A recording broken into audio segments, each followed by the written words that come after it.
Yes. Hey, I'm Julia Harding with Channel 32. Can you do an interview with us real What? quick? Can you do an interview with us real quick? Sure I can. I mean, Okay. this is your eighth flight. Yes, sir. Why continue so many times? 32 years you've been president. It's a long time. I was right every time, and the opposition was wrong every time, and the events now prove it. You know, if you're really serious about politics, some people run into politics too, because their wife wants them to become president or something. That's not my business. I'm a permanent part of the presidential system as a result of what I've done. And therefore I run to represent what I think are the interests of the country and the function of the presidential system primarily. I've been right on these issues. Sometimes I've had success, for example, with Ronald Reagan.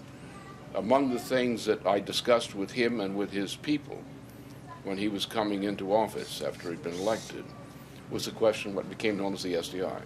I have done things like that with the presidency and for the presidency at various times. I'm a citizen of this kind of function, and therefore my running as president is a challenge to the public. Now I've got a record. I've got a record I was right. The time has come for people to recognize they made a slight mistake. How does it make you feel that some states keep you off their ballot? This is, you've got McAuliffe and others, going back to the tradition of Charles Minot, who represent certain money interests, are afraid of me. They're deadly afraid of me because they know what I will do. I represent a Franklin Roosevelt tradition. They represent the opposite tradition. They don't want me near the Democratic Party. And so in some states they've caved into that kind of pressure. In other states they have not. So that's the nature of the situation. To me it's corruption. What is spread by some of these people, like McAuliffe. McAuliffe has openly lied about me repeatedly. He's telling lies. The man is not an honest man. He shouldn't be a leader of a major party. But that's the way things happen sometimes.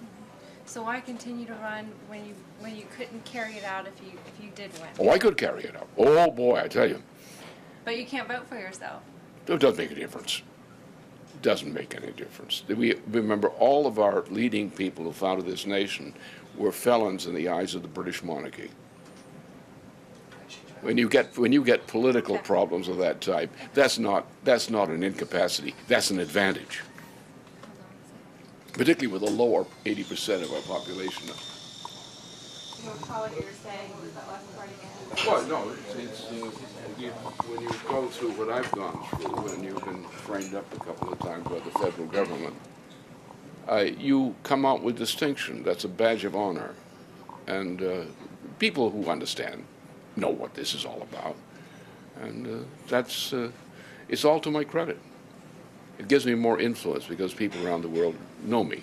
So is it worth it to continue to run to get your agenda and your opinion out there? I'm a person of action, as I'm doing on this question of the Southwest Asia policy, the Iraq question. I'm doing action in the spirit of the presidency now, before the election, before the July convention.